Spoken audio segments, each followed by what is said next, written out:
Hola a todos, hoy les traigo el quinto capítulo de Herbert West, Reanimador. Escrito por Howard Phillips Lovecraft, para la revista Homebrew. Este título es un relato de terror, subgénero de body horror, dividido en 6 capítulos escritos entre 1921 y 1922. Luego de esta breve introducción pasemos ahora a nuestro quinto y penúltimo capítulo de los 6 que conformarán esta serie, que lo disfruten. Herbert West, Reanimador por H. P. Lovecraft. Capítulo 5, El horror de las sombras. Muchos hombres han contado cosas espantosas, no referidas en letra impresa, que sucedieron en los campos de batalla durante la Gran Guerra. Algunas de estas cosas me han hecho palidecer, otras me han producido unas náuseas incontenibles, mientras que otras me han hecho temblar y volver la mirada hacia atrás en la oscuridad. Sin embargo, creo que puedo relatar la peor de todas, el espantoso, antinatural e increíble horror de las sombras.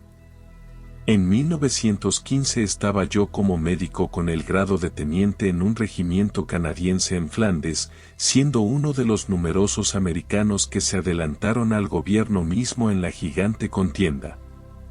No había ingresado en el ejército por iniciativa propia, sino más bien como consecuencia natural de haberse alistado el hombre de quien era yo ayudante indispensable, el célebre cirujano de Bolton, Dr. Herbert West. El Dr. West se mostró siempre deseoso de poder prestar servicio como cirujano en una gran guerra, y cuando dicha posibilidad se presentó, me arrastró consigo en contra de mi voluntad.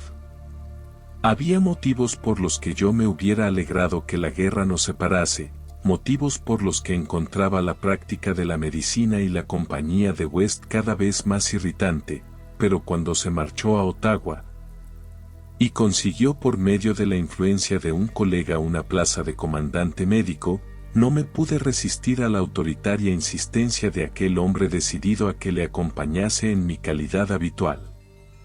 Cuando digo que el Dr. West estuvo siempre ansioso de poder servir en el campo de batalla, no me refiero a que fuese guerrero por naturaleza ni que anhelase salvar la civilización. Siempre había sido una fría máquina intelectual, flaco, rubio, de ojos azules y con gafas. Creo que se reía secretamente de mis ocasionales entusiasmos marciales y de mis críticas a la indolente neutralidad. Sin embargo, había algo en la devastada Flandes que él quería, y a fin de conseguirlo, tuvo que adoptar aspecto militar.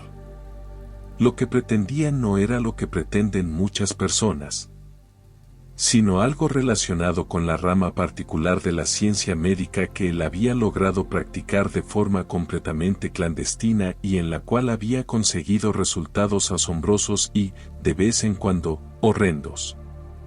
Lo que quería no era otra cosa, en realidad, que abundante provisión de muertos recientes en todos los estados de desmembramiento. Herbert West necesitaba cadáveres frescos porque el trabajo de su vida era la reanimación de los muertos. Este trabajo no era conocido por la distinguida clientela que hizo crecer rápidamente su fama. A su llegada a Boston, en cambio, yo lo conocía demasiado bien, ya que era su más íntimo amigo y ayudante desde nuestros tiempos de la Facultad de Medicina en la Universidad Miskatonic de Arkham. Fue en aquellos tiempos de la universidad cuando inició sus terribles experimentos, primero con pequeños animales y luego con cadáveres humanos conseguidos de manera horrenda. Había obtenido una solución que inyectaba en las venas de los muertos, y si eran bastante frescos, reaccionaban de maneras extrañas. Tuvo muchos problemas para descubrir la fórmula adecuada, pues cada tipo de organismo necesitaba un estímulo especialmente apto para él. El terror lo dominaba, cada vez que pensaba en los fracasos parciales, seres atroces, resultado de soluciones imperfectas o de cuerpos insuficientemente frescos. Cierto número de estos fracasos siguieron con vida, uno de ellos se encontraba en un manicomio, mientras que otros desaparecieron, y como él pensaba en las eventualidades imaginables, aunque prácticamente imposibles, Se estremecía a menudo, debajo de su aparente impasibilidad habitual.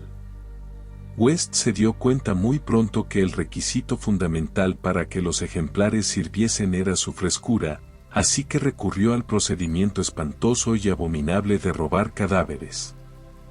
En la universidad, y cuando empezamos a ejercer en el pueblo industrial de Bolton, mi actitud respecto a él era de fascinada admiración, pero a medida que sus procedimientos se hacían más osados, un solapado terror se fue apoderando de mí. No me gustaba la forma en que miraba a las personas vivas de aspecto saludable. Luego, ocurrió aquella escena de pesadilla en el laboratorio del sótano. Cuando me enteré que cierto ejemplar aún estaba vivo cuando West se apoderó de él. Fue la primera vez que pudo revivir la función del pensamiento racional en un cadáver, y este éxito, conseguido a costa de semejante abominación, lo endureció por completo. No me atrevo a hablar de sus métodos durante los 5 años siguientes. Seguí a su lado solo por miedo, y presencié escenas que la lengua humana no podría repetir. Gradualmente, llegué a darme cuenta que el propio Herbert West era más horrible que todo lo que hacía.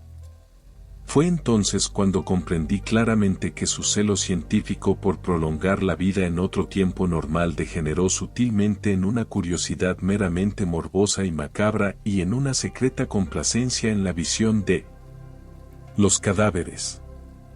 Su interés se convirtió en perversa afición por lo repugnante y lo diabólicamente anormal. Se recreaba con tranquilidad en monstruosidades artificiales ante las que cualquier persona en su sano juicio caería desvanecida de repugnancia y de horror, detrás de su pálido intelectualismo. Se convirtió en un exigente Baudelaire del experimento físico, en un lánguido Heliogábalo de las tumbas. Afrontaba imperturbable los peligros y cometía crímenes con impasibilidad. Creo que el momento crítico llegó al comprobar que podía restituir la vida racional, y buscó nuevos ámbitos que conquistar experimentando en la reanimación de partes seccionadas de los cuerpos. Tenía ideas extravagantes y originales sobre las propiedades vitales independientes de las células orgánicas y los tejidos nerviosos separados de sus sistemas psíquicos naturales. Y obtuvo ciertos resultados espantosos preliminares en forma de tejidos imperecederos, alimentados artificialmente a partir de huevos semi-incubados de un reptil tropical indescriptible. Había 2 cuestiones biológicas que ansiaba terriblemente establecer. Primero, si podía darse algún tipo de conciencia o actividad racional sin cerebro, en la médula espinal y en los diversos centros nerviosos. Y segundo, si existía alguna clase de relación etérea, intangible, distinta de las células materiales, que uniese las partes quirúrgicamente separadas que previamente constituían un solo organismo vivo. Todo este trabajo científico requería una prodigiosa provisión de carne humana recién muerta, y esa fue la razón por la que Herbert West participó en la Gran Guerra. El horrendo y abominable suceso ocurrió una medianoche, a finales de marzo de 1915, en un hospital de campaña detrás de las líneas de St. Eloi. Aún ahora me pregunto si no fue meramente la diabólica ficción de un delirio. West se había montado un laboratorio particular en el lado este del edificio que se le asignó provisionalmente, alegando que deseaba poner en práctica nuevos y radicales métodos para el tratamiento de los casos de mutilación hasta ahora desesperados. Allí trabajaba como un carnicero, en medio de su sanguinolenta mercancía. Jamás llegué a acostumbrarme a la ligereza con que él manejaba y clasificaba determinado material. A veces hacía verdaderas maravillas de cirugía en los soldados, pero sus principales satisfacciones eran de carácter menos público y filantrópico. Y se vio obligado a dar muchas explicaciones acerca de ruidos extraños aún en medio de aquella babel de condenados, entre los que hubo frecuentes disparos de revólver, cosa corriente en un campo de batalla, aunque completamente inusitada en un hospital. Los ejemplares reanimados por el Dr. West no reunían condiciones para recibir una larga existencia ni ser contemplados por un amplio número de espectadores. Además del humano, West utilizaba gran cantidad de tejido embrionario de reptiles que él cultivaba con resultados singulares. Era mejor que el material humano para conservar con vida los fragmentos privados de órganos, y esa era ahora la principal actividad de mi amigo. En un oscuro rincón del laboratorio, sobre un extraño mechero de incubación, tenía una gran cuba tapada, llena de esa sustancia celular de reptiles que se multiplicaba y crecía de forma gorgoteante y horrenda. La noche que hablo teníamos un ejemplar nuevo y espléndido, un hombre físicamente fuerte y a la vez de tan elevada inteligencia, que nos garantizaba un sistema nervioso sensible.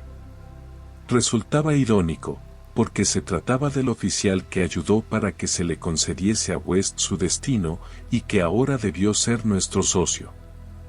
Es más, en el pasado, estudió secretamente la teoría de la reanimación bajo la dirección de West. El comandante Sir Eric Moreland Clapham Lee, DSO, era el mejor cirujano de nuestra división, y fue designado precipitadamente al sector de St. Eloy cuando llegaron al cuartel general noticias del recrudecimiento de la lucha. Efectuó el viaje en un avión pilotado por el intrépido teniente Ronald Hill, solo para ser derribado precisamente en el punto de su destino. La caída fue tremenda y espectacular. Hill quedó irreconocible. En cuanto al gran cirujano, el accidente le seccionó la cabeza casi por completo, aunque el resto del cuerpo estaba intacto.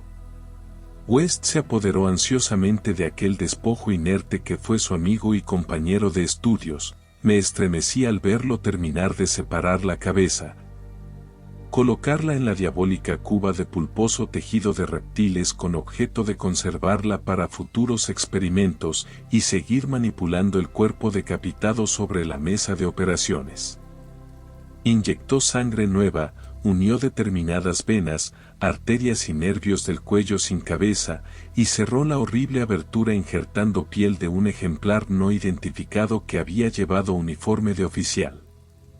Yo sabía lo que pretendía, comprobar si este cuerpo sumamente organizado podía dar, sin cabeza, alguna señal de la vida mental que distinguió a Sir Eric Moreland Clapham Lee, estudioso en otro tiempo de la reanimación. Este tronco mudo era ahora requerido espantosamente a servir de ejemplo. Aún puedo ver a Herbert West bajo la siniestra luz de la lámpara, inyectando la solución reanimadora en el brazo del cuerpo decapitado. No puedo describir la escena, me desmayaría si lo intentara, ya que era enloquecedora aquella habitación repleta de horribles objetos clasificados. Con el suelo resbaladizo a causa de la sangre y otros desechos menos humanos que formaban un barro cuyo espesor llegaba casi hasta el tobillo, y aquellas horrendas anormalidades de reptiles salpicando, burbujeando y cosiendo sobre el espectro azulado y vacilante de llama, en un rincón de negras sombras. El ejemplar, como West comentó repetidas veces, poseía un sistema nervioso espléndido. Esperaba mucho de él, y cuando empezó a manifestar leves movimientos de contracción, pude ver el interés febril reflejado en el rostro de West. Creo que estaba preparado para presenciar la prueba de su cada vez más sólida opinión que la conciencia, la razón y la personalidad pueden subsistir independientemente del cerebro. Que el hombre no posee un espíritu central conectivo, sino que es meramente una máquina de materia nerviosa en la que cada sección se encuentra más o menos completa en sí misma. En una triunfal demostración, West estaba a punto de relegar el misterio de la vida a la categoría de mito. El cuerpo ahora se contraía más vigorosamente, y bajo nuestros ojos ávidos, empezó a jadear de forma horrible. Agitó los brazos con desasosiego, alzó las piernas y contrajo varios músculos en una especie de contorsión repulsiva. Luego, aquel despojo sin cabeza levantó los brazos en un gesto de inequívoca desesperación, de una desesperación inteligente que bastaba para confirmar todas las teorías de Herbert West. Evidentemente, los nervios recordaban el último acto en vida del hombre, la lucha por librarse del avión que se iba a estrellar. No sé exactamente qué fue lo que siguió. Tal vez se trata solo de una alucinación provocada por la impresión que sufrí en aquel instante al iniciarse el bombardeo alemán que destruyó el edificio, quién sabe, ya que West y yo fuimos los únicos supervivientes. West prefería pensar que fue eso, antes de su reciente desaparición, pero había ocasiones en que no podía, porque era extraño que sufriéramos los dos la misma alucinación. El horrendo incidente fue simple en sí mismo, aunque excepcional por lo que implicaba. El cuerpo de la mesa se levantó con un movimiento ciego, vacilante terrible, y oímos un sonido gutural. No me atrevo a decir que se trataba de una voz, porque fue demasiado espantoso. Sin embargo, lo más horrible no fue su cavernosidad. Ni tampoco lo que dijo, ya que gritó tan solo, «Salta, Ronald, por Dios. Salta». Lo espantoso fue su procedencia, porque brotó de la gran cuba tapada de aquel rincón macabro de oscuras sombras. Y eso es todo por hoy. Si llegaste hasta acá no queda más que agradecerte. Espero que hayas disfrutado de este video. Si te ha gustado por favor deja tu like. Suscríbete y activa las notificaciones para que no te pierdas todas las actualizaciones por venir en el canal. Gracias, hasta la próxima.